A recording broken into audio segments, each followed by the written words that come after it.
My name is Jean Cook. I'm a musician. I play violin, as you mentioned, and I'm the Director of Programs for Future of Music Coalition. My first definition of an artist came from my parents, who are both musicians. Both of them came to the United States in the late 60s on conservatory scholarships. They taught me that making music well is a worthwhile goal and that musicians are part of a larger community of artists. I grew up in the late 80s and the early 90s in Washington, D.C., at the height of the punk-driven positive force and riot girl movements. So at the time I was on the competition circuit and I was training to be a soloist, but it felt like all of my friends outside of the orchestra were trying to find a way to get involved.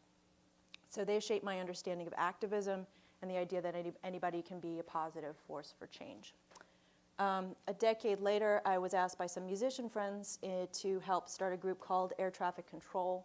And so the group helped to coordinate and support artists interested in electoral politics and gave them access to training and resources they needed to make smarter decisions about get out the vote efforts, voter guides, and in Bruce Springsteen's case, a tour of the swing states.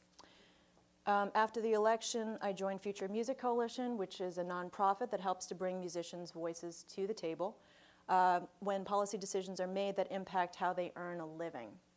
So that's me testifying in front of the New York City Council about why artists think that it's important for Comcast and Time Warner to not become the new content gatekeepers of the internet. That was me talking about why net neutrality was important for musicians.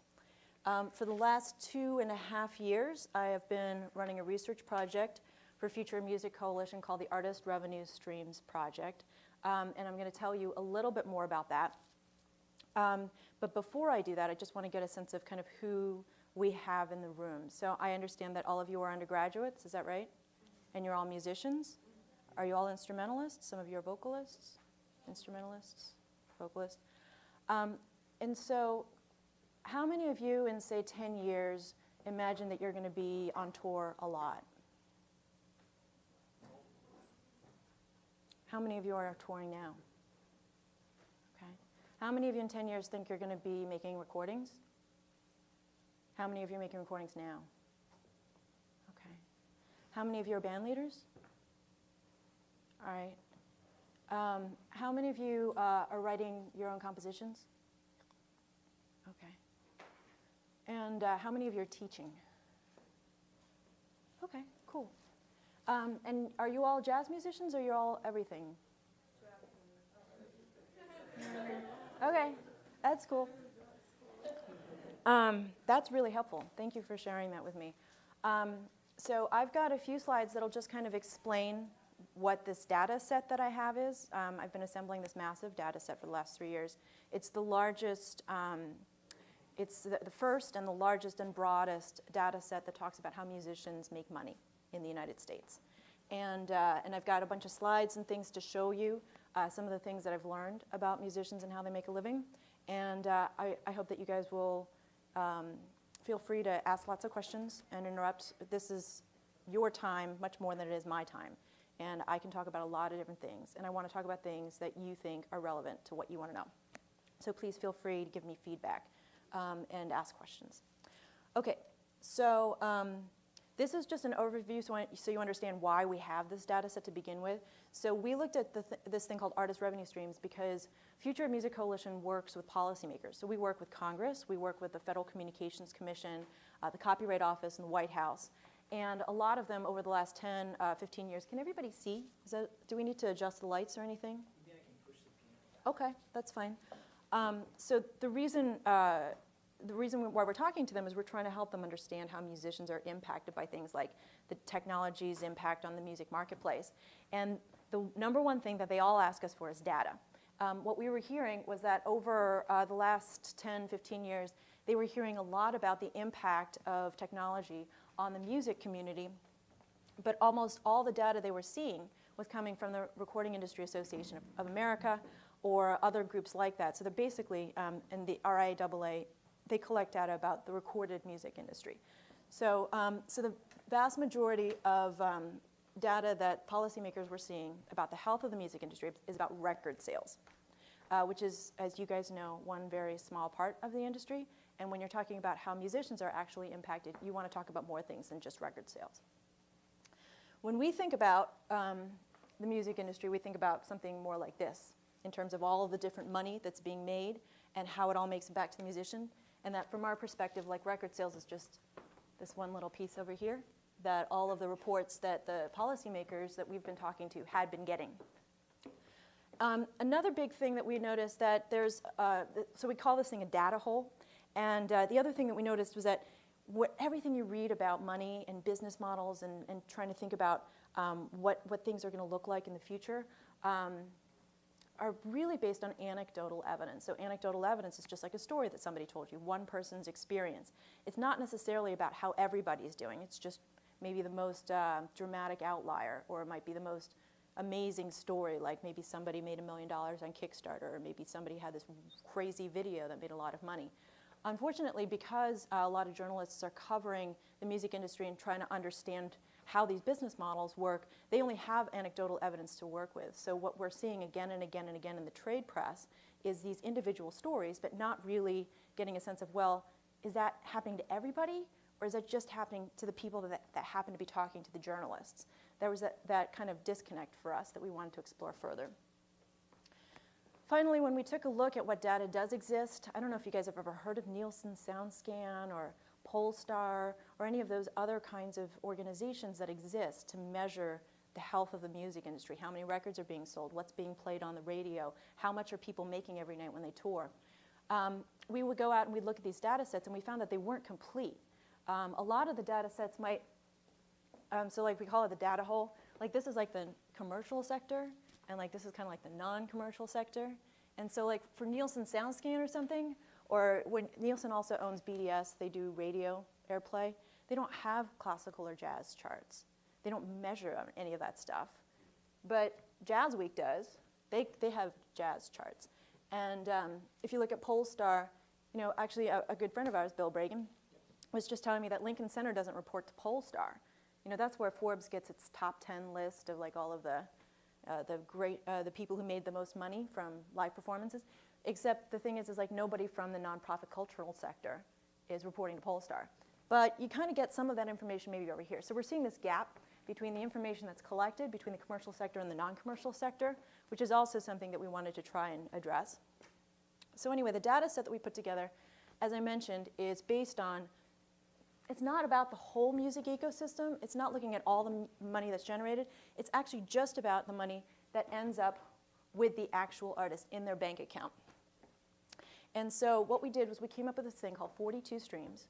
We made a list of all of the different ways that a musician can make money. It was about 29 when we started, and then we're like, oh, well, let's put it on the internet. Hey, everybody, we figured out like there are these 29 ways that people make money. And then the internet told us that we missed a bunch. We missed so many that we now have 42. And what we did was we used that as to kind of determine how we were going to ask the questions that helped us to put our data set together. So these are the 42 streams. We've divided them into buckets. So here we've got composition, you've got performance income. I don't know if you guys can see over there. Am I like standing right in the way of the thing? Oh, all right, you're good. We've got recording income, we've got background income. Background is like as a session musician or a background player. And then we've got the second page that looks at brand related, it looks at knowledge of craft, it looks at patronage, it looks at other income. There are 42 streams that we have. So one of the things I'm prepared to talk to you guys about today, if you want, is I can break down how any of these streams work. We can kind of put that on the table, and you guys can decide if you want to do that later. But I am prepared to talk about all of that stuff if you want.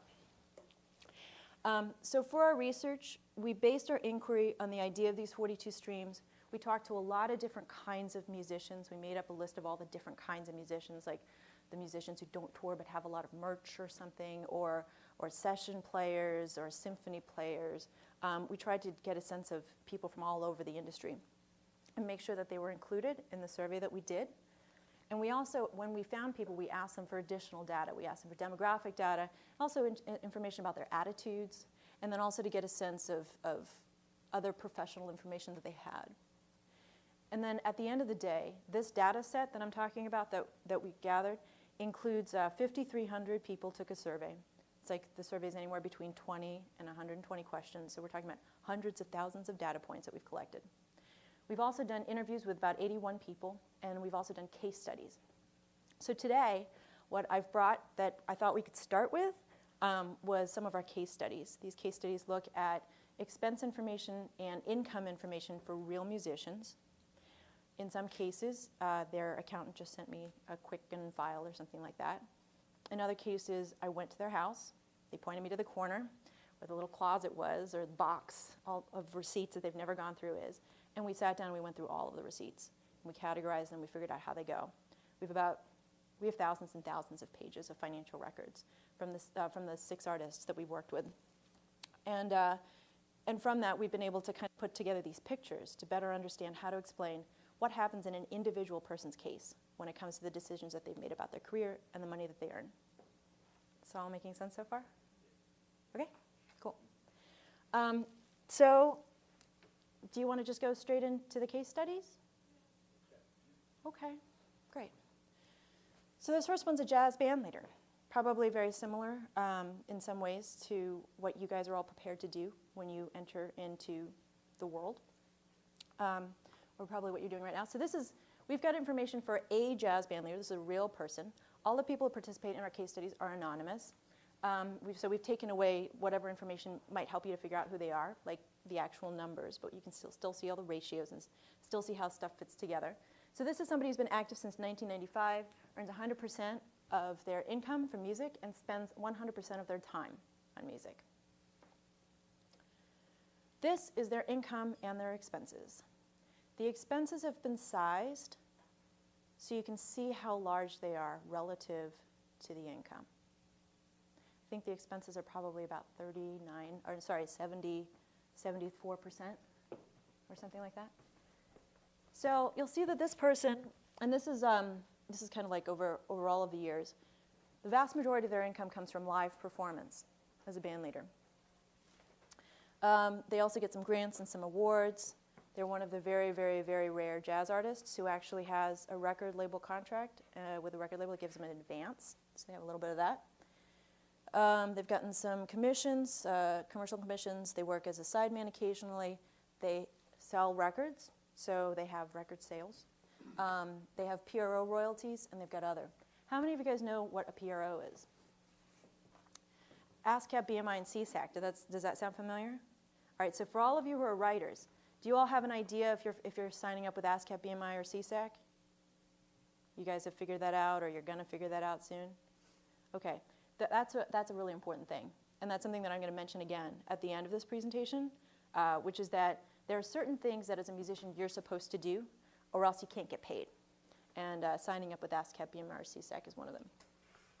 So that's a little bit about the income. Now, if you look at the expenses, 78% of their income was from live performance, but this person has sidemen that has to pay. It's got an agent that's getting them the gigs that they have to pay. I think it's like standard, like 15, 30%, I can't remember, on top. 10% usually for booking agents. Okay, so it's 10%, but this person actually has both a booking agent and then a manager as well. Oh. So then I can't quite remember. Usually 15. Yeah.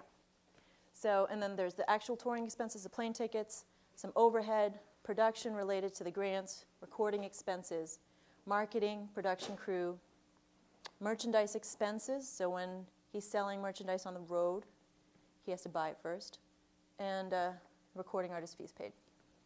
Are there any questions about this? Because we're just going to move on to another version of this, except done by year. Is that cool? All right. Is it all making sense?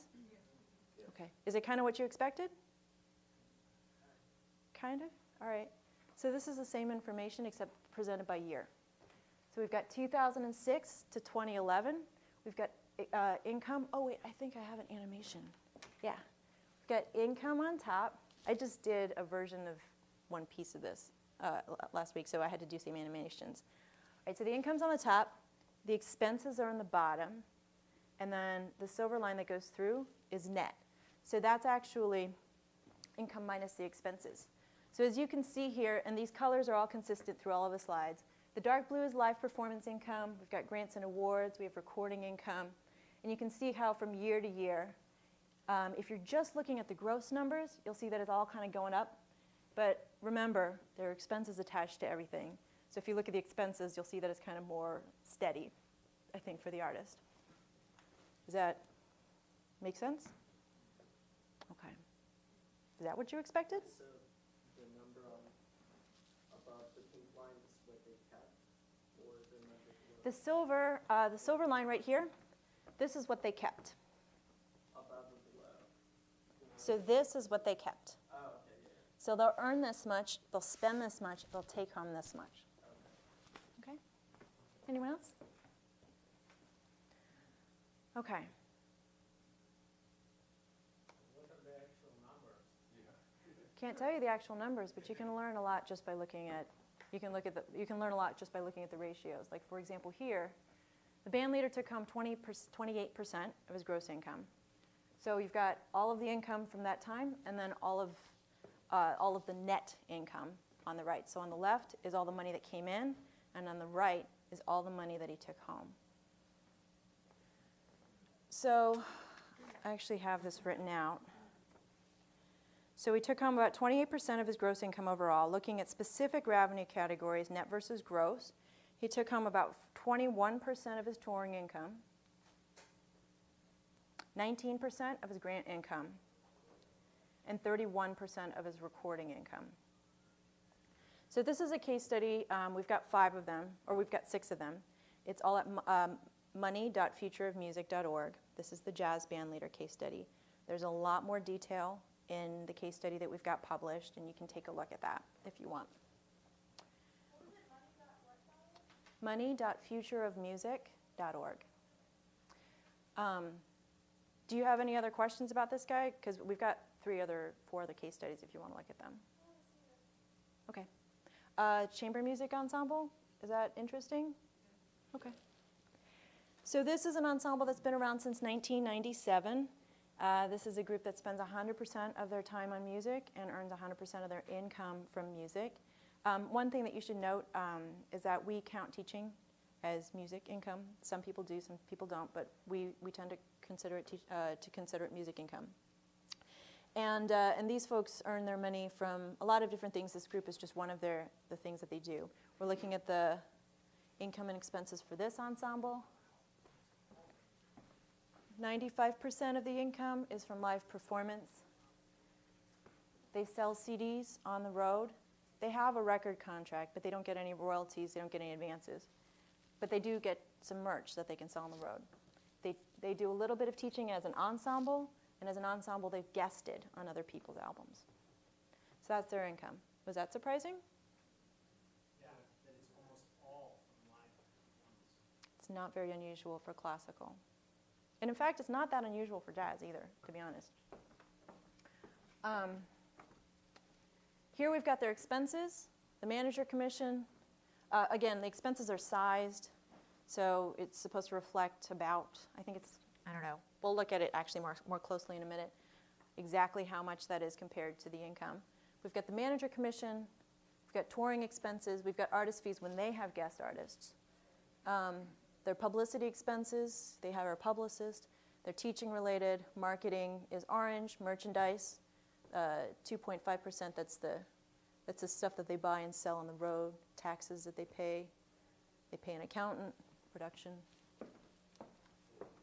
Any questions? Okay. This is what it looks like from year to year, from 2002 to 2010. Again, above the line is income, below the line is expenses, and the silver line that runs through it is the net that they take home. So they were booking themselves for a while. They got a booking agent, I think, in 2003 or 2004. They actually got like somebody who would take them on and get them gigs. And you notice that their income from touring went up dramatically like a year and a half after that, because usually you have to plan. You can't really, for some presenters and stuff, you have to book like a year and a half or 2 years in advance. And so at this point, they stopped doing all of their other work. They just started focusing on this group because they were on the road so much. But their income is because it's so reliant on live performance fees, it's pretty stable. I don't know if you remember the other one, it was kind of like up and down, because he had these other things going on, the recordings and stuff like that. So one of the things about touring touring income that's kind of heavily based on touring is that it is kind of stable to some extent, but it goes away as soon as you stop touring. Like that's the big problem of touring income. You can't put anything away. Okay, so after expenses, they took home about 49% of their gross income. And so with their touring expenses, 50% they got to take home. And then their they took home about 37% of the money that they got in from merchandise sales. Or actually not merchandise sales, but sales of CDs on the road. So that gives you a sense of the net versus gross for that particular group. Any other? Yeah. I have a question, but I remember that you know a lot about like copyright Yeah. and stuff. Can I ask a question Yeah. that's not related? What if, okay, so Beck put out a song reader. Yeah. Do you know about that? Yeah, one of my bands actually recorded one of the songs. Okay, so my band took like one of his songs with like lyrics and wrote a whole new song. Mm-hmm. Can we record that song? And do we need to like, How different is it? it is completely different. You have to ask him for permission to create a new work. What you've done is made a derivative work, and you have to get his permission to record it and put it out because you're using his lyrics. Right. Okay. Is that your question? Yeah. Okay. So I have to like call him? I don't know. You have to call his publisher, and we can actually talk a little bit more about that when we go over the 42 streams, about how that works. But for every copyright, there's two rights. So in a recording, there's the right to the actual song, like the underlying composition, and then there's also the right that goes with the recording. So two different copyrights. And then everybody knows about record labels, so record labels and sound recordings and performers, and then there's also publishers. Beck has a publisher. You need to call his publisher. Cool? Okay. Anything else? All right. So the next one I have is an indie rock guy. He's also a composer and actually plays in a lot of jazz and world groups as well. And this is somebody who's been active since 1999. 100% of his income comes from music. 100% of his time is on music. This is a slightly different example than the ones that you've seen previously, because this is somebody who works on salary, or at the time was working on salary for a major band. So I don't know how much you guys know about like how bands are structured and things like that. But when the band that he was working for started doing fairly well, and as is pretty common, what happened was that they've decided to actually start like an LLC, and actually, they have a manager come on, and they're trying to figure out like how they want to structure their careers from that point on. And what happened was that there are like I think 5 members in the band, and 2 of them were the primary songwriters, and they decided that they were going to buy out the rest of the people in the band. So what they did was they said, in exchange for a salary, you're going to give us, your sound exchange royalties. You're going to give us a bunch of stuff, like your share of the performance fees, your share of all of the stuff. So you're going to essentially, the proposition that they were offering to the other bandmates was, the 2 of us who do most of the songwriting, we're going to start assuming all of the risk. So if our tour does really badly, we're going to lose money, but you won't, because you're going to be on salary. You're going to get whatever that amount of money is every year, and you can count on that. But if we do really, really well, only, you're not going to benefit from that either. You're just going to get your salary. So that was an arrangement that's actually quite common. In rock music, it happens. A lot of times you'll be looking at the people on the stage. You won't know who's on salary and who's not. But it's a guy who was in a major rock band. He was on salary. And that made up about this much of his income, about 29% of his income. Also led his own band. He played in a lot of different bands. He led his own band, and he toured his own band. So about 30% of his gross income came from the touring that he did as a leader. Very, very aggressive about selling CDs on the road. He also took part in the songwriting for the main band that he was on salary for. And so he would write songs, he would be entitled to publishing royalties, and publishing advances. And then his PRO ASCAP was collecting money from him whenever his songs were used. Got a publishing advance, record sales from the main band, also had some session musician money, producer money, and some TV royalties. Almost all of his expenses are from his the band that he leads, because he doesn't have expenses for the band that he's on salary for. Does that make sense? Okay. Here it is year by year. So again, income is on top and expenses are on bottom, and then the silver line indicates the net versus the gross. So he'll make this much money, he'll spend this much money, he'll take home this much. In this particular person's case, so I mentioned the thing about the salary. You can see the salary's in light blue on this page, and then the income from his band where he's the leader is dark blue. So after expenses, he took home about 55% of his income. And looking at the specifics, you can see that his tours lost money, and his recording, which is his own personal stuff, is the stuff that he leads, also lost money. And that the merchandise, which he's very aggressive on, he got to take home about 69% of the merchandise. So in his case, what's really interesting is that, so his tours, this is his touring income, are losing money. You can see very clearly, it's like, this is the touring expenses, this is his touring income. Touring expenses versus income. It's not until this year that his tours as a leader become break even or kind of slightly profitable. So essentially, his work as a salaried member of the band is subsidizing his solo career as he gets it off the ground. Make sense? Okay. You guys want to see the Symphony Player?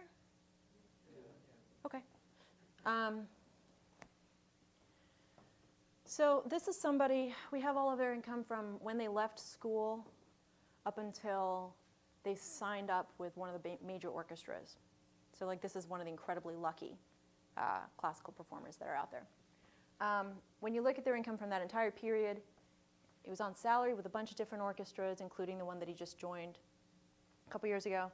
Did a lot of freelance work, a lot of weddings, events, things like that. Was doing a little bit of teaching, did a little bit of studio work, had a little bit of prize money, some recording income, some radio royalties.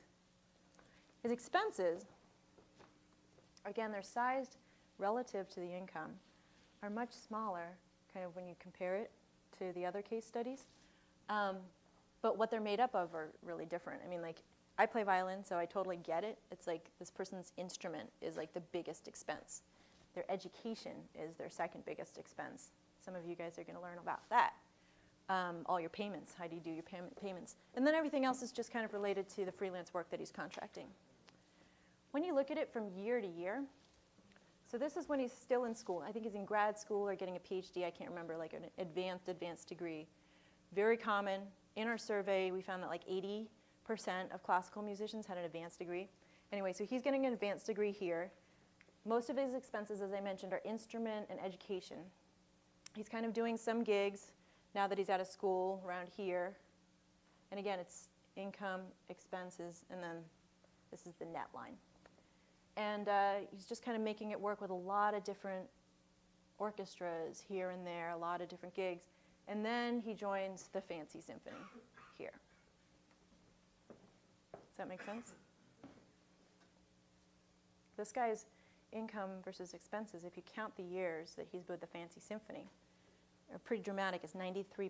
He takes home 93% of his gross income. It's a really high percentage compared to all of the other people. But if you take out the years where he's with the Fancy Symphony, he's like everybody else. He's taking home 58% of his income. And for him, he's not having to pay, it's not like he's got to pay bandmates so much as he's got to pay his education, his school bill, like his school student loans. He's got to pay for his instrument. That's what he's paying for. Does that make sense? Here's a jazz side band. This is somebody who's been active Since the late 90s, 100% of his income comes from music. And, well, I mean, like, the thing is like, this person also does admin work as well, but it's all music-related stuff. So 37% of this person's income comes from being a sideman. He's an administrator for artsy groups. You know, he works for music. He works in jazz. He's a performer. This is as a leader of his own ensemble. This is grant money. We'll talk about that in a minute. He also spends a lot of time teaching. He also has a little bit of composer money, a little bit of sound recording income. He uses expenses, so touring expenses, paying sidemen, so all of the expenses are kind of related to his income as a performer, his income as a band leader. And then other things, publicity, equipment, recording, expenses, cost of goods sold. Does this make sense? Is this kind of what you would expect? When you say, what does that mean? No, I really want to know. It's like when you think about income and like what your income is going to look like in 10 years, like, do you have a sense of like how much of it's going to come from one thing or another? I mean, you have an idea now, I mean, because you're doing a little bit of work now. You can just think about that question. So this is a guy's income broken down by year, 2004 to 2010. I think he was in grad school around here. So again, above the line is income, below the line is expenses, and then this is what he takes home from year to year.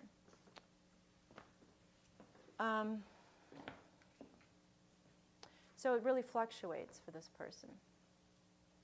Both if you're just looking at the gross picture or just looking at the net picture, it just kind of goes up and down. One of the least inconsistent ones that we've seen so far. Do you think? Absolutely. Okay. He took home about 57% of his gross income.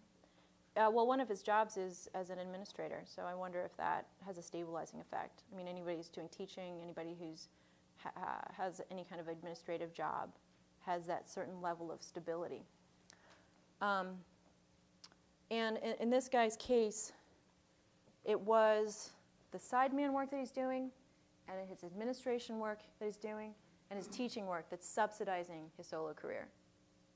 He's making records, he's touring Europe, he's doing really well, but it's not possible if he didn't do those other things. Does that make sense? Okay. And then there's a story that we like to tell about grants. So here's the guy's income. In 2010, grants made up 35% of his gross income. Did you have a question? Or were you just going like this? Yeah. Okay.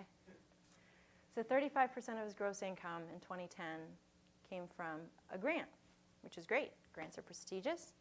It jacks up your gross income. You look like you're really successful. 99% of the grant went straight out the door to expenses. So he had to pay a sideman. He had to pay for the recording. This was a grant for a recording. There are very few. In fact, I can count them on 2 fingers. There are very few grants that are out there that do not have expenses attached to them. The vast majority of grants, any grant that you guys are going to get, you're going to have to say you're going to do something with it. You're going to have to show them how you're going to spend the money, and then you're going to have to spend the money that way, the way you told them. So this guy, 99% of his grant income went straight out the door. So it looks good and it's prestigious, but it doesn't mean that you're going to be able to make your rent that month. Okay. This is just a fun thing that I put together. It's just like, can't really tell, I guess, from where you are. But this is like a combination of 2 different case studies. So it's the jazz band leader. It's a live performance income, the PRO income by territory, that's from CSAC, and then the merchandise income. And then it's by territory. So dark blue is the United States, and then kind of like light blue and like Europe. This is Europe, South America, Canada.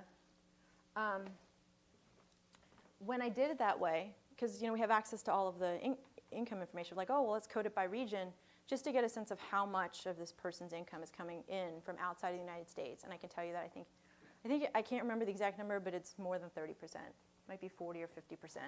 but it's a significant amount of his income is coming from outside the United States, particularly Europe. That's not surprising, is it? Right. I like doing it with the sideman too. I did his wages by territory. The reason why I like doing it for the sideman is because the sideman isn't going to have the same kind of expenses on their income from touring the way a band leader is. Band leader has to pay for plane tickets out of this money. He's got to pay his sideman out of this money. So it's not really a great apples to apples measure necessarily, because plane tickets to Europe are going to cost a lot more than plane tickets to Cleveland. But with a sideman, their expenses are typically mostly paid.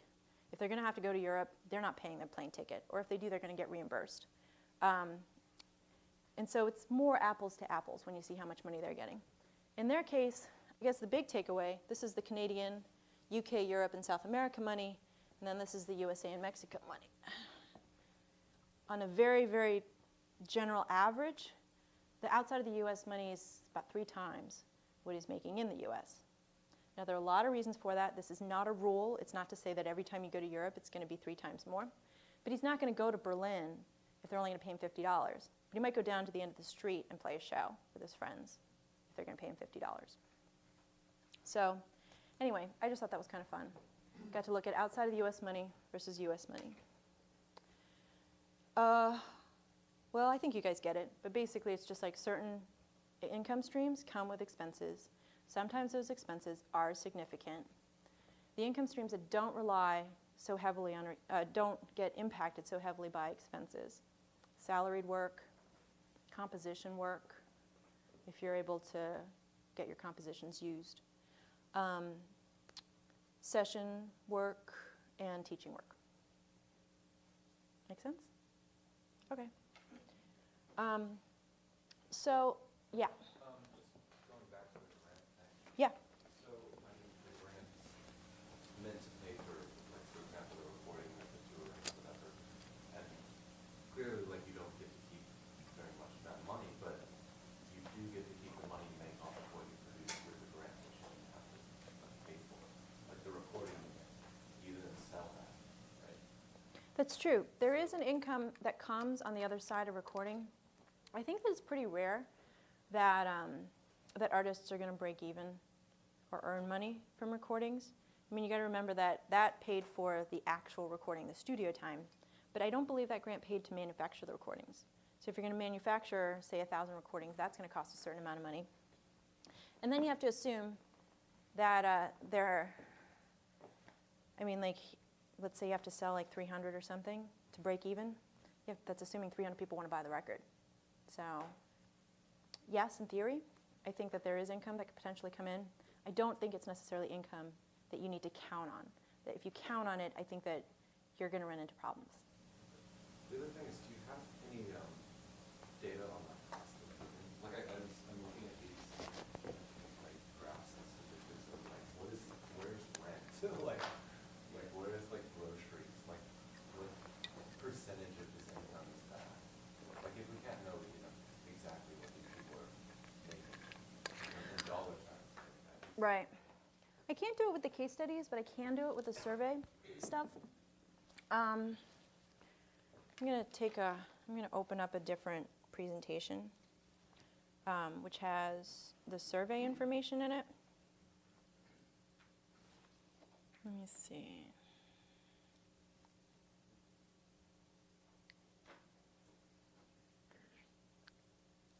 So, can you see that? No, you can't. Let's see. Can you see it now? Okay. So this is, we have a lot of different reports from the data that we've gathered. I've shown you some of the case studies, but we've also done these other reports that I recommend that you guys take a look at. All of the reports are published at money.futureofmusic.org. I've got a few slides from the jazz report, and all the survey stuff has real numbers attached to it. And so I'll just show you a couple of things, but you can look up the rest of it on your own. So we had about 900 people participate in the survey. Remember how I said earlier that we had 5,300 people take the survey, and 900 of them said that the primary genre that they earned money from was jazz. And we found out where they were from. We found a lot of information about that. But what we found out, let me see if I have anything here. I don't know if that's helpful.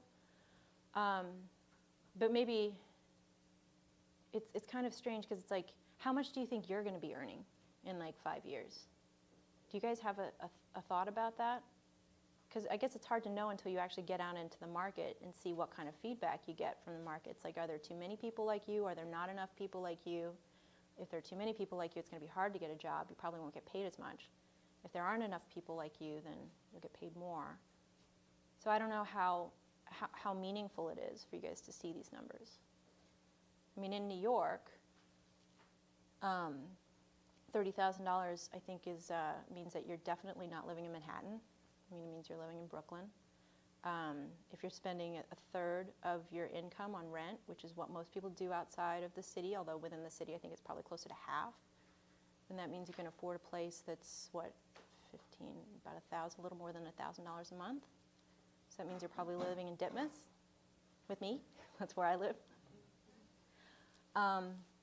So what we did was we asked the people who took the survey. Yes? I got a question for you.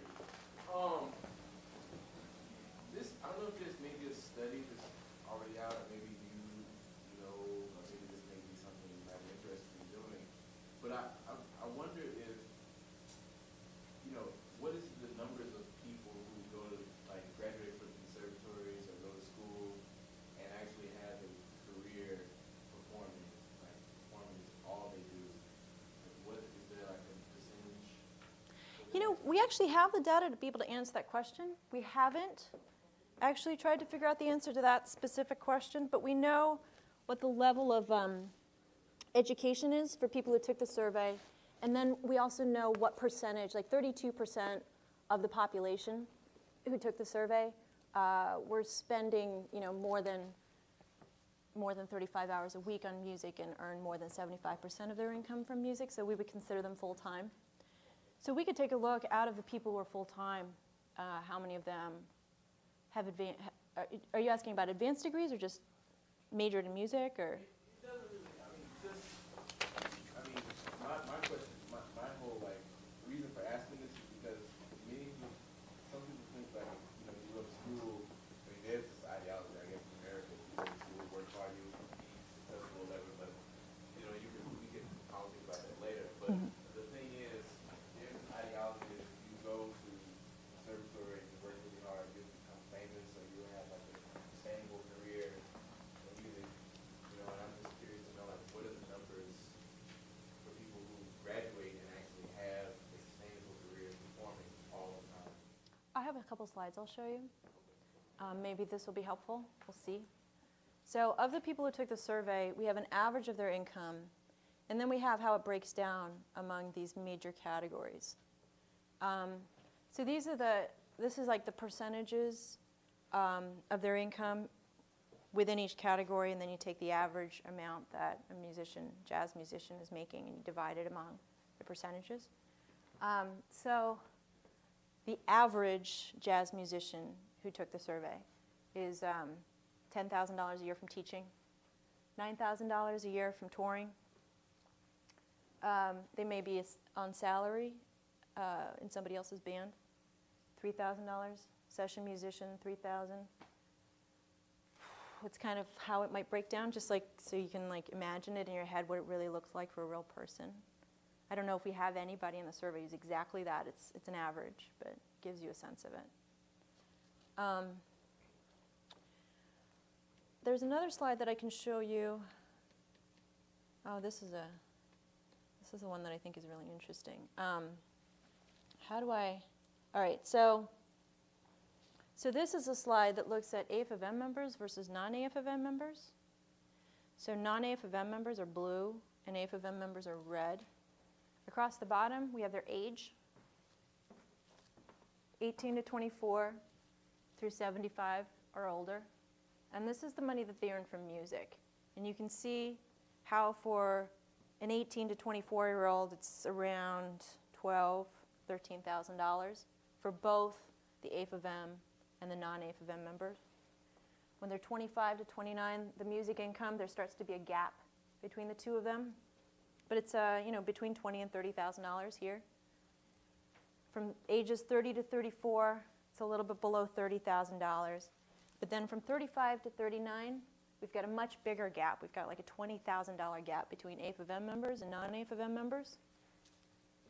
The non-A of M members, again in blue, are earning just a little over $20,000 from music, including teaching. And their age is 35 to 39, but the A of M members probably earning closer to 50 from music. And then you can kind of see how it goes. Does that all make sense so far? But it's not to say that the quality of life for these two people are substantively different. Here we've got the gross income. So this is how much they're making out of all sources, not just music.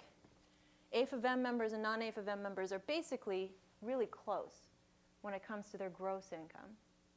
The big difference is in their actual music income. So what it suggests here is, well, first of all, they have other sources of income. Just want to make that clear. But secondly, that non-A of M musicians are making choices. That's how I read it. They're making choices about what music gigs they choose to accept and what they don't choose to accept.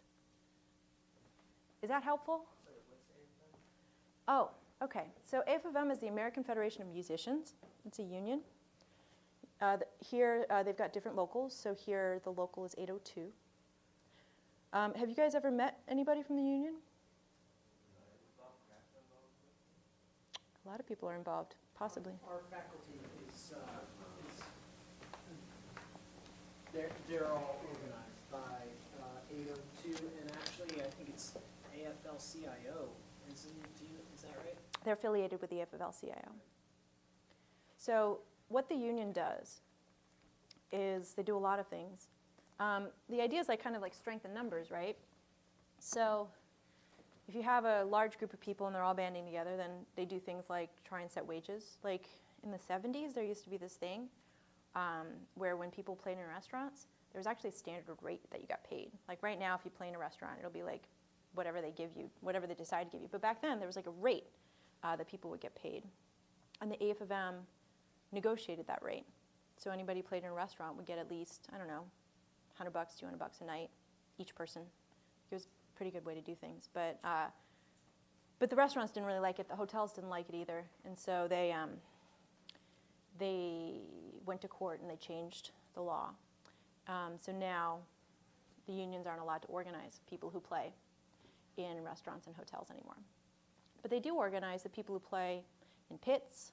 They do organize the people who play in recording sessions for major labels or for large labels. So even if you're not a major, if you're a large indie, a lot of times your recording sessions will be governed by union contracts. They also are responsible for administering a lot of royalties to session players too. So if your music, if you're playing on a session, if you're a session musician playing on a record and it ends up,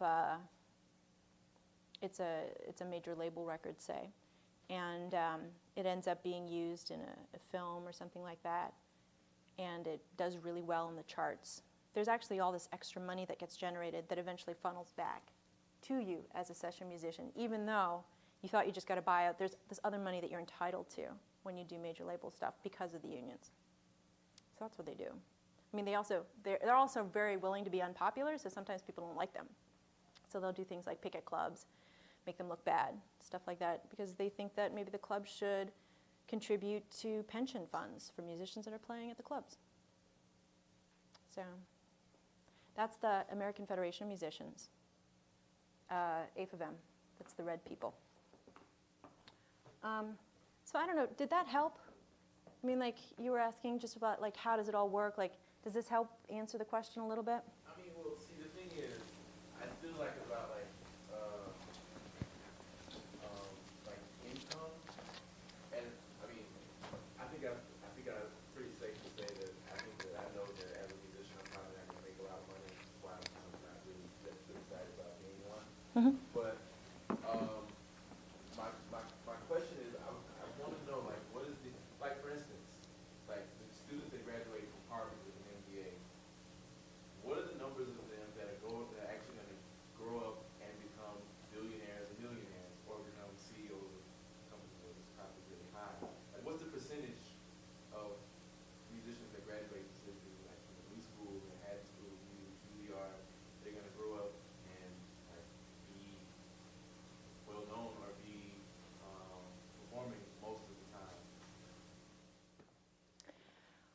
There's a study called the Strategic National Arts Administration Program Graduate Survey or something like that. It's called SNAP. Oh, I'm just saying, like, and I'm actually making a note to myself because I'll look it up, and if you give me your contact information later, I'll ask them. What they do is they'll talk to people who graduated from any kind of arts program in any university. Well, not any university. There's a handful of universities that they work with, but they track them over time. So then they find out how many people actually end up working in the field that they majored in. How many people are earning a full-time living from music or from the arts or from, if they were an arts administrator, are they an arts administrator? So they track all of that stuff. They might have a little bit of that. What I can tell you kind of from my gut feeling is that how many people actually end up working full-time. I mean, I think that obviously there are some choices that you can make. These people are making more choices that are going to get them closer to full-time than these people. But I think that for folks, especially for folks who are trained, like you guys are and like I am, it's like there's work out there if you want it. You could make all your money from your training. You know, like I'm trained as a violinist. I could be working in a pit, but I don't want to be working in a pit. So then there's also that kind of like, well, was it worth it or was it not worth it questions that you have to also keep in mind. Because I'm very happy doing the things that I do. The absolute amount of money, I was just telling him, like I think I probably earned $9,000 from music last year, like just from touring and recording. I have a job. I have 20 hours a week that I work for FMC. I help out a bunch of people. I do a lot of consulting. I do a lot of admin work. I help musicians. But I'm very happy with my mix. I don't think that I'm entitled to more. I don't think I'm entitled. You know, like I work pretty hard. Nobody, and I was also saying something I didn't realize until now. It's like people don't ask me to play for free at this point. Now I don't know why you're laughing. I mean, like that's a thing, right? But people don't ask me to play for free. So I mean, like I feel like I'm in a pretty good place. But I also know a lot of people who are just be like, you know, all of my income has to not only come from music and from what I train to do, and then they'll also be like, but I also want to be I want to be successful. I want to play the music that I write, and they decide that that's the path that they want to go on. And they're great. They're amazing. They're doing really, really well. I mean, in terms of like how they're perceived and the opportunities that they get. And I'm speaking completely anecdotally, so this isn't about my data or anything like that. But you know, these are also people who have to make a lot of choices about where they can afford to live, what they can afford to eat, how often they can go out. It's like it's just about choices that you make. To add to that, do you think that as a artist nowadays, do you think that whole ideology of just I'm just going to do what I want to do and perform, do you think that if you can make this sustainable, I think that's what this kind of suggested, but sustainable, like you can live comfortably just performing all the time, or you think that it's more like you as an artist, you have to be very versatile. And like I'm also a performer, I'm also a teacher, I'm also a composer. Do you think that you can solely? I think if this is just me speaking totally completely from my own experience, and again, not from the data. That's something that I have to say just because sometimes people get confused. They're like, oh no, she said this, and that's what her data says. It's not. This is what I think. If you're living in New York and you want to be a serious musician, then I think teaching is the way to supplement your income to get you stable. I don't have the patience to teach. I'm not interested. You know, like I'm just kind of like, you know, with me and music, I've been playing music since I was 3. I can't imagine not playing music. It's just something that I do. I do it. It makes me happy. I like to meet people. I like to play with them. I like to learn about people, work with them together, create something new that's exciting for me. All of those things make me really happy about music. And those are things that I pursue, and that's what I spend all my music time doing. What I don't spend my music time is I don't hustle gigs. I don't play any gig I don't want to do. I don't take my skills and try and use them so I can make money. Like, I don't do weddings. I do weddings of my friends. People ask me to do weddings. I'll do a wedding once in a while. But I only do it for my friends. Those are choices that I made. But everybody's different. Most of my friends teach. They'll teach after-school programs. They'll teach any kind of program where they can take time off in case they need to go on the road. they'll try and get a sideman gig with somebody who's playing a lot, so they can visit all the venues and see all the places and play the festivals and meet lots of people and maybe get in somebody else's band, or maybe they'll have a really good relationship with this one person, so they'll just kind of keep doing things together with that person. But eventually, you know, for a lot of my friends, they're like, well, I got to strike out on my own because I got to do my thing. When it's going to be my time to do my thing? And it's just like, I don't know, all these choices that have to get made. People I know, like, I have a friend who's a composer, and he gets other people to play his music. He's a classical composer. He teaches at a university, saves up his money. So every month he's putting away a little bit of money. When he gets enough money, makes a record, puts it out of his own compositions.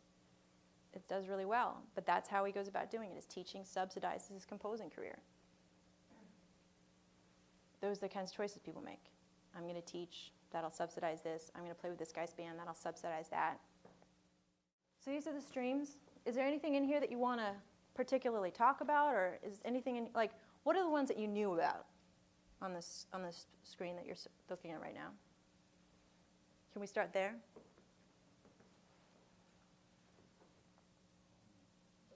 Yeah. Let's talk about publishing. Okay, let's talk about publishing. How do you set up a publishing company exactly? How does that work? Okay, so let's say you write some music, and let's say your band records it, and let's say some local radio station starts playing the music. There's money that's generated. Do you guys know that there's money that's generated when a radio station plays your record? Just for the composer, not for the performer, not for broadcast radio anyway. So if you're signed up with BMI, ASCAP, or CSAC, they're going to be collecting the money, like if your music gets played on KCR or BGO or something. They give a payment to ASCAP, BMI, and CSAC. ASCAP, BMI, and CSAC will pay you for your song being played on the radio if they know who you are and how to reach you. So it's each composer's responsibility to go to ASCAP, BMI, and CSAC and say, I wrote this piece, and here's where I live. You know, like, here's how you find me. So when you got to pay me, you can pay me. In order to do that, so here's the thing about publishing. As I mentioned before, there are two different kinds of copyrights. So like there's the songwriters, those are the copyright stakeholders, right? So you've got songwriters, those are the people who compose, those are the people who wrote the song. Everybody's clear on what a songwriter is, right? And then there's a performer, the person who plays the song. Sometimes they're the same person, sometimes there's two different people. So the songwriters and the performers, those are considered the creators. Those are the people who created the sound recording. Those are the people who created the work that's being played. But then there's also these people called publishers and these people called labels. You guys know what record labels are, and he just brought up publishers. So these are copyright owners often in the United States. That's kind of how it works. So the songwriters and the publishers both take part in the composition stream of income.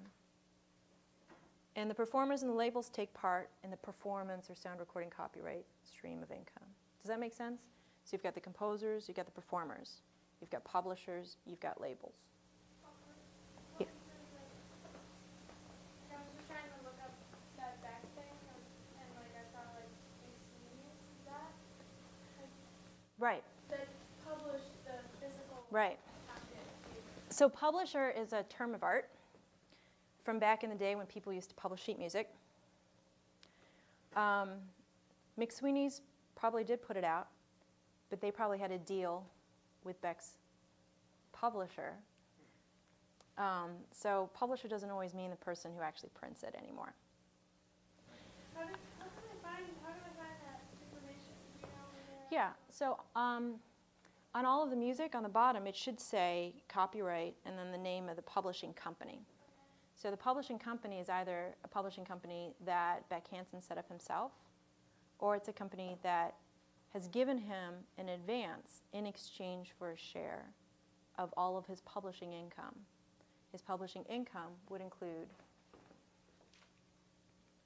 things like mechanical royalties, public performance royalties, Well, not public performance royalties actually, but sync licenses, sheet music sales, ringtones, things like that. So publishers, the term of art, not the people who print the stuff, but the publishers, the term of art, they function very much as labels do for sound recording, for performers.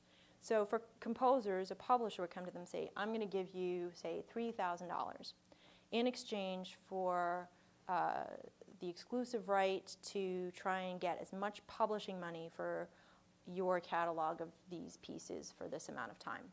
That's what a good deal would be. A bad deal would be, we're going to give you $3,000 and we control your publishing forever. That's a bad deal. But if you say, we're going to control your publishing for 5 years or something, and then they'll go out and they'll try and get your music in a commercial, they'll try to get it on a ringtone, they'll try and get it synced to movies, they'll try and generate whatever money they can for the composition. And then they'll split that with you. So when you're trying to reach Beck's publisher, you're trying to reach that person. And my guess is that it's a major one.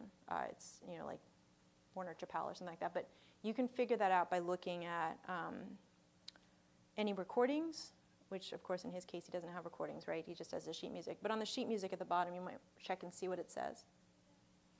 Do you think it would, I mean, I don't know if you have any like thought on what they might think, but if you think they'll be like, no, like.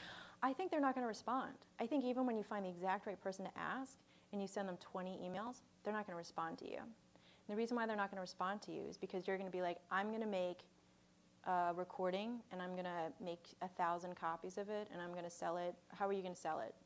I don't know yet. Yeah, like I'm going to sell it on Bandcamp or something like that, and I would like permission to put it out, and they're not going to respond. The reason why they're not going to respond is the same reason why I have a friend who worked for a major new music label and was trying to get permission to do something very similar to what you had done.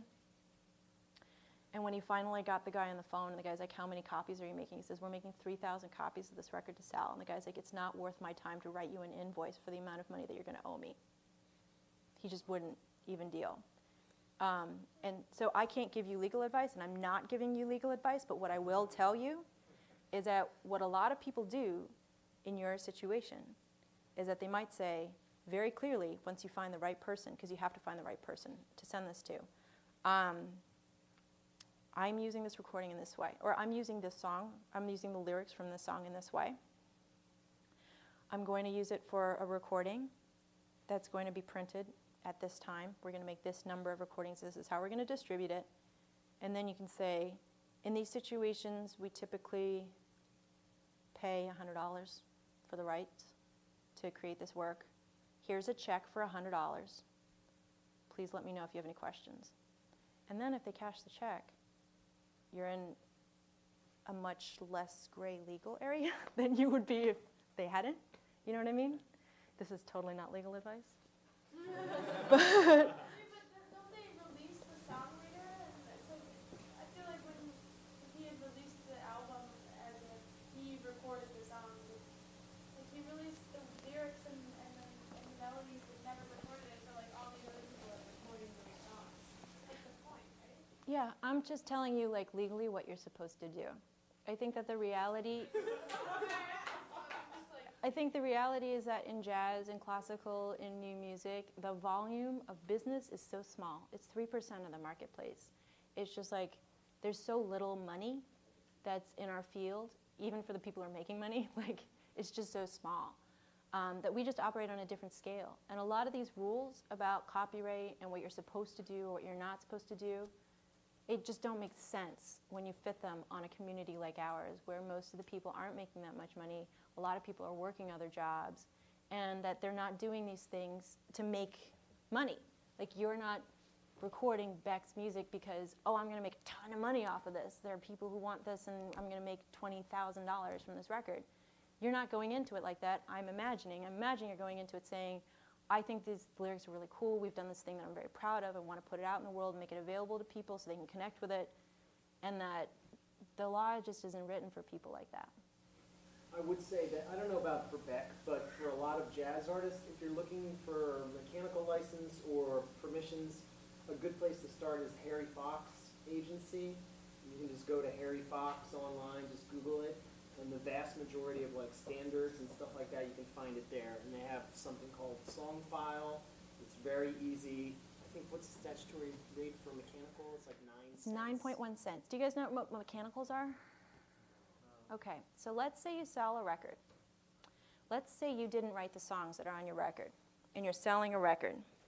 And let's say you make $10,000 on your record because you sold 1,000 records, and they were $10 each. You sold 1,000 records, one song on it is you didn't write. So basically, a mechanical royalty is what you owe the composer. And For every piece of physical yeah, that is made, and they include digital now too. yeah. So every physical recording that you sold, so there's one track on there that's by somebody else. Every physical recording that's sold, you owe 9.1 cents. Or if it's also based on time. If it's over. Yeah, that's true. If it's just over a certain amount of time. Over, I think 5 minutes, it's 1.75 cents per minute, whichever is greater. Yeah.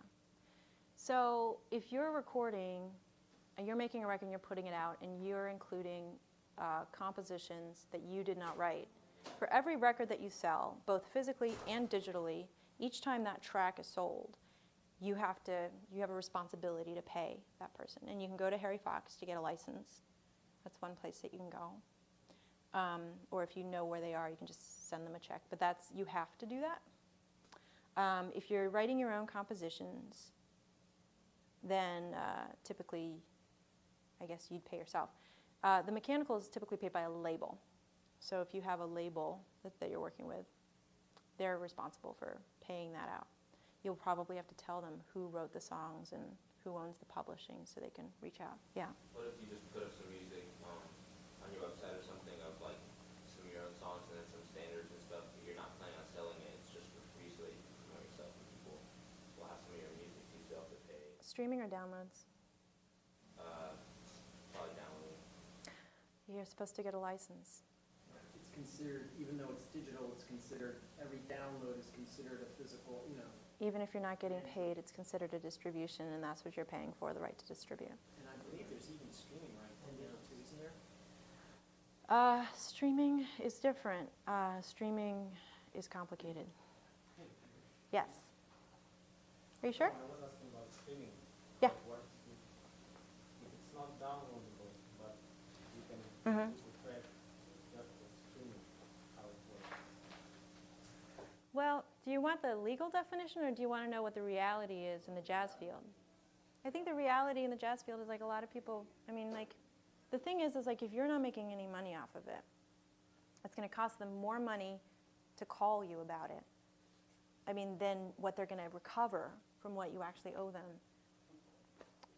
In general, and this is totally not legal advice, but like this is an area where I think that the jazz community and the classical community, the nonprofit arts and cultural sector just lives in this gray area where they don't ask for permission because it's too expensive to get permission, and they don't pay royalties because the royalties are too small and the amount of time that it would take to distribute them is just too big.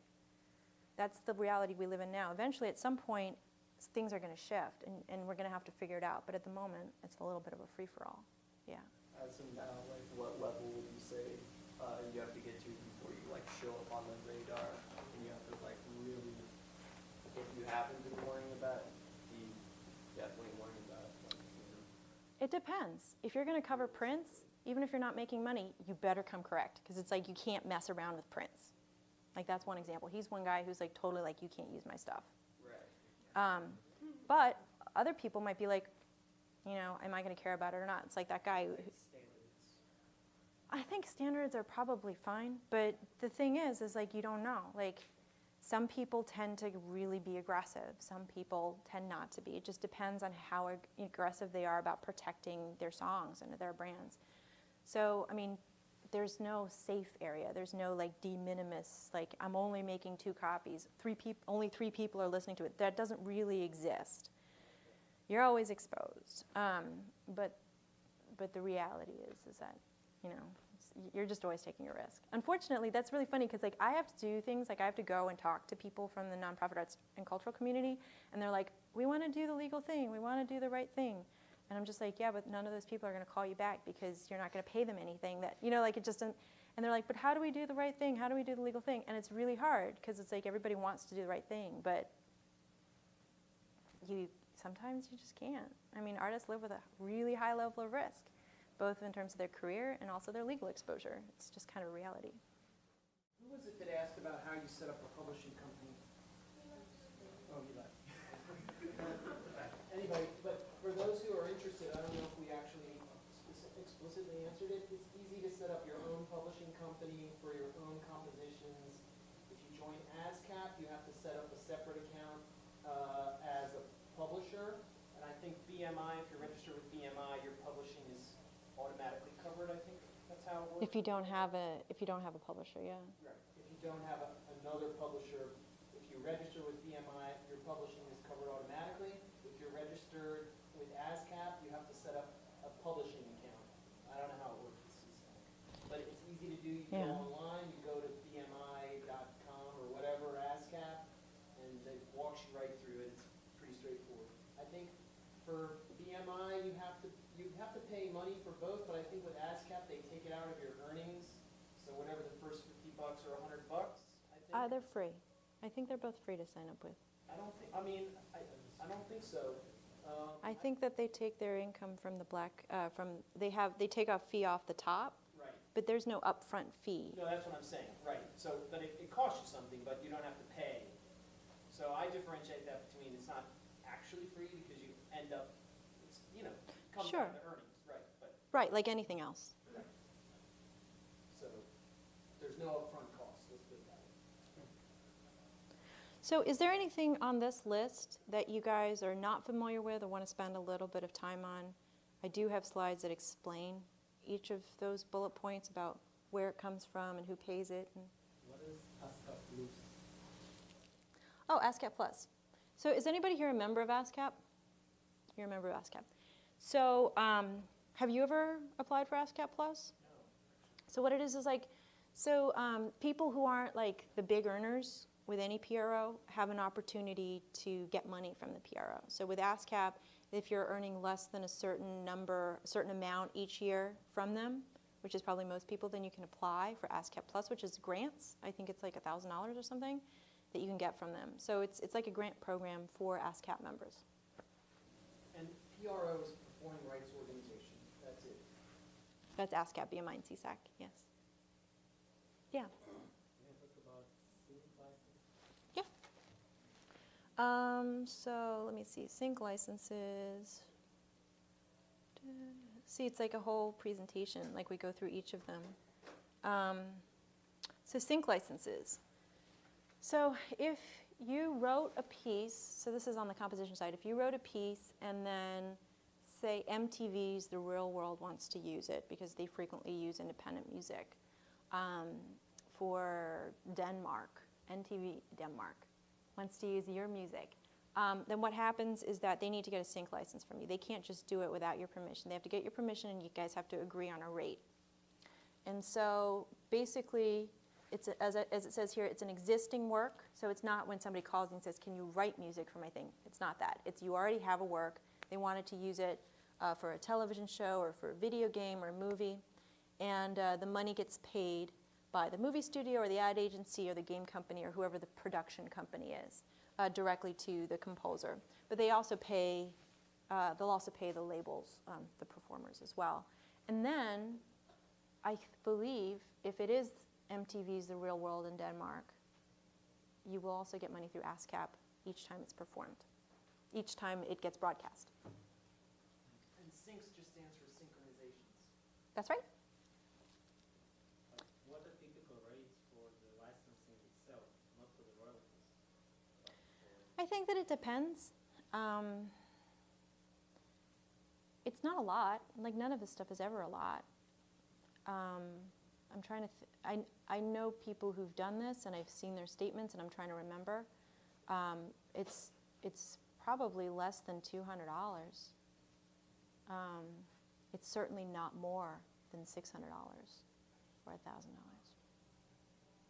But it depends. I mean, like the thing is like if it's just for Denmark, that's going to be one thing. But if it's all of Europe, then it's a different right. or if it's worldwide, like all of that stuff will change the amount. So most of the money from this comes from the royalties, right? Not from the actual license. No, most of this money comes from the license. You're only going to get 3 cents through ASCAP. But I mean, if you get a song placed in a major movie, then you could get some decent money. That's true. Or on a TV show or a commercial, you can get pretty meaningful money. But obviously, that's a Yeah. lot harder to get. I mean, like if Walmart wanted to use it for a national commercial, then that might be like $20,000 or something.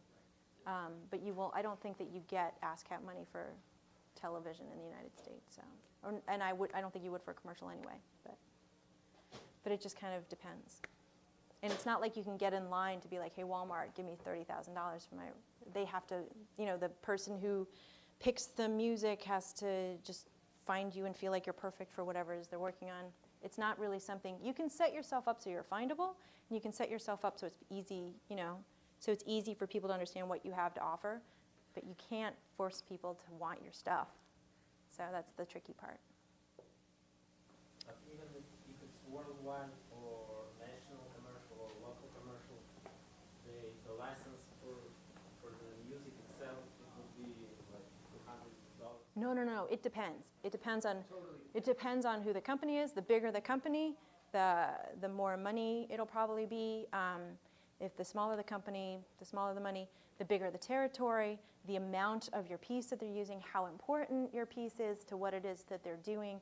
All of those things are leverage points that impact the price. So I was talking about the real world in Denmark, and 3 cents through ASCAP, and maybe, it's $400 or something. And then on the other side, there's Walmart for $30,000. I mean, and that's for a national commercial in the United States. It's all very different.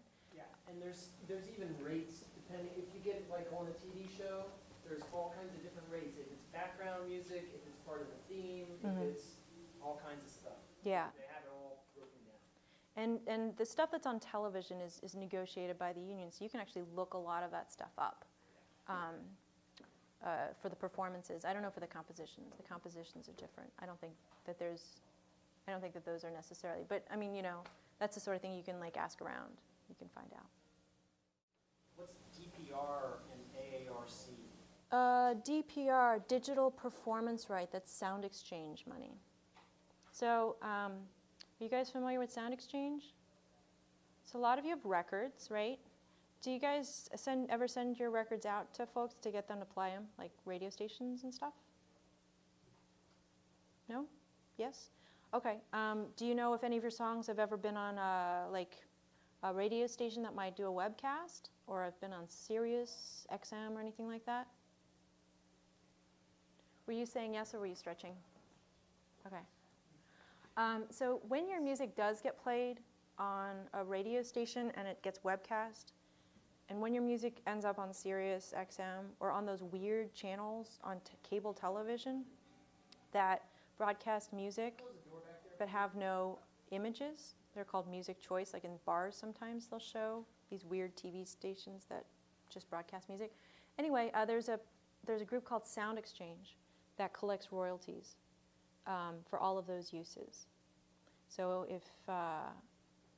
if your music gets played on a webcast or in satellite radio or on those weird cable television channels, money gets generated, it gets to Sound Exchange. You have to go to Sound Exchange and say, I made these records, I played on these tracks, these are the other people who played on the tracks, this is the split, and then they'll make sure that you get paid. That's the digital performance right, DPR. AARC, so how many people, you guys probably don't know about private copying money, do you? So every time you buy blank media in the United States, like a CDR or something like that, there's a few cents that goes into this pot that gets distributed between musicians and probably other creative communities too.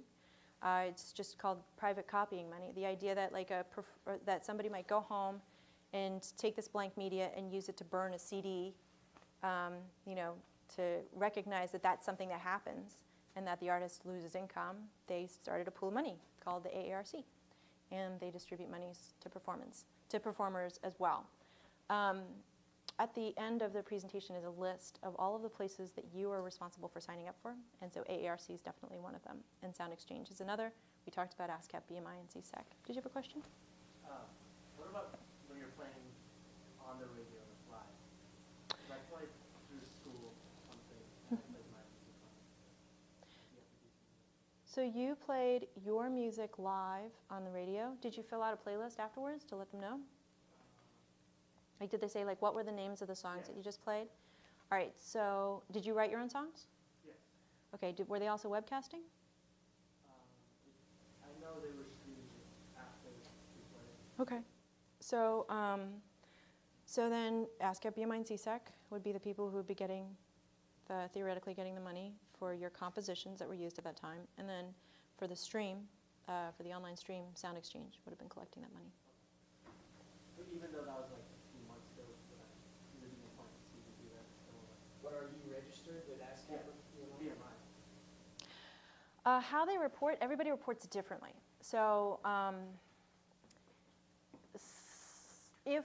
I don't know how they do reporting anymore. I used to work for a radio station like 15 years ago, and back then what they would do is they would send you a log, and for 2 weeks out of every quarter, and you'd have to write down all the things that you were playing, and then they would pay people based on what you told them you were playing during those 2 weeks. So that's a sampling method. So they sample 2 random weeks in each quarter, and that's how they determine who they're going to pay. So if they had played, if you've been a guest on that radio station on a week where they weren't writing down what they played, you're not going to get paid. It depends on how they calculate it. Everybody does it slightly differently, but those are the places that you would go to find out if you're going to get payment. And it's not a lot of money. Just so we're really super, super clear, we're never talking about a lot of money when it comes to anything. Other questions? Okay. Were there other things on the list that you want to talk about? We can also look at the next page.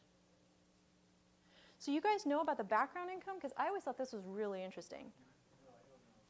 All right, so I kind of referred to it earlier. It's like, so if I'm like a Whitney Houston's background singer or something, and her record goes like, triple platinum or whatever, so I get paid, the union negotiates a rate that I get paid to go into the studio and record with her.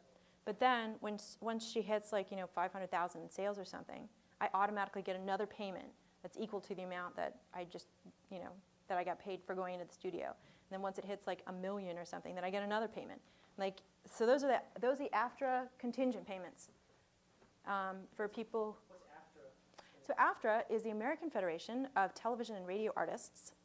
So that's the singers union for recording artists, and anyone who hums while they're playing. It's also considered, you can join AFTRA.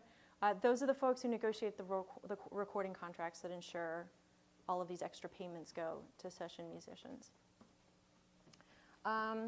But yeah, I was just talking about a contingent payment, so that's a certain number of sales. The AFM AFTRA fund, so this is actually particularly relevant to jazz musicians. So I've played on 70 records, or 75 different records. And I got paid each time. Like, they just give me like amount of money. A couple of them were major label records. And I would get this weird money. Like, and I didn't know what it was. It was really weird. So the first 5 years of a major label record, all of the digital sales and the streaming money gets just divided among all of the session players on all of the major label records for those 5 years. So like, that's called Sound Recording Special Payments Fund. It's just really weird. And they make a list of all the people that they owe money to, and they kind of publish it, and then they try and find you so they can give you your money. Again, not a lot of money. We're talking about very, very little money. But the AFM AFTRA fund is, so for Sound Exchange, same thing for background musicians. If you play on a record, any record, that was broadcast on web or streaming or Sirius or anything like that, if you're a background musician, of all the money that they collect for all the times that their music, the music gets used, 50% goes to the label, 45% goes to the featured artist, and then 5% goes to the AFM and AFTRA fund. And then they have to find you and pay you. Did that make sense? Okay. We did sound recording special payments. AFM secondary markets, I think that's for film musicians. So let's say you did music for a film, and the film ends up going to DVD or whatever, so that's a secondary market. There's an additional payment every time like you go to a new territory, or you get broadcast on like local cable, or if you do some sort of a TV thing, there's all these other times when your property will get used, and then somebody gets paid. So like the unions have made sure that whenever somebody gets paid, whenever something's used in a new place, that the session musicians are entitled to a small chunk of that. So that's what secondary market is about. That's specifically for film. So I feel like a lot of these themes apply to people who are established, or to the people who are later in their career than a lot of the people in this room, I guess. The vast majority of you guys are only going to be getting 2 or 3 of these streams Yeah. at this point in your career. But it's not necessarily that you're more experienced. I mean, certainly if you're more experienced, you're more likely to be exposed to all of the streams that are available to you. But I think some of it also has to do with your role. If you never do a union session, you're not going to get any of the union session money. If you don't compose, you're not going to get you're not going to get a commission. So like, there's very, very few people. I can't even think of any that are getting all 42 streams. Like, I probably get like 3 or 4 streams. Most of the people I know are like 7, 14. For you guys, it's probably live performance and merchandise is my guess. Teaching, 3 streams. Does that sound right? So my question is, what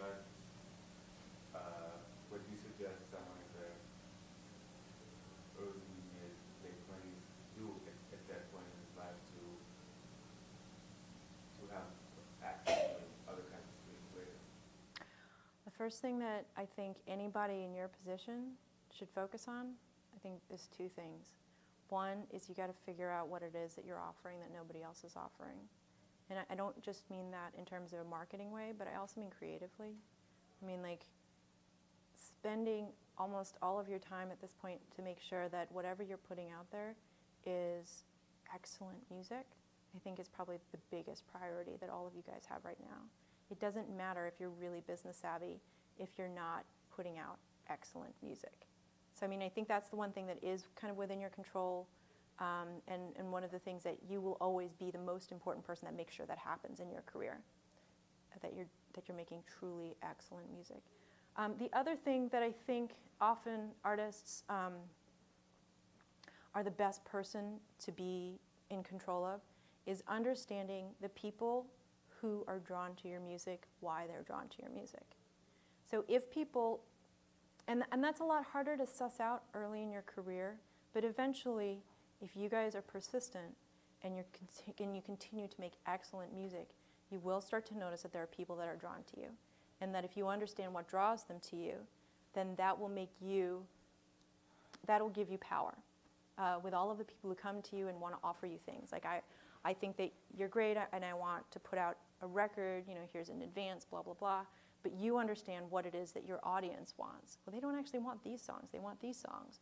Or, I found that when I had a Bandcamp page that, they tended to prefer, I don't know, streams to downloads. Like that about them and what they like and what they're, how they like to get things from you, how they like to communicate with you. You are in a position, and you will always be in a position where you are the best person to figure that out, most likely. I mean, people do hire people to do that, but that's one of the things that, like, really, if you want it done right, if you care about that thing and you're passionate about that, it will really help you. And that's a place where you can build power. There's so few places where musicians have power in this industry, but defining your own voice and also defining your relationship with your audience and really understanding it are the 2 places where musicians can build power.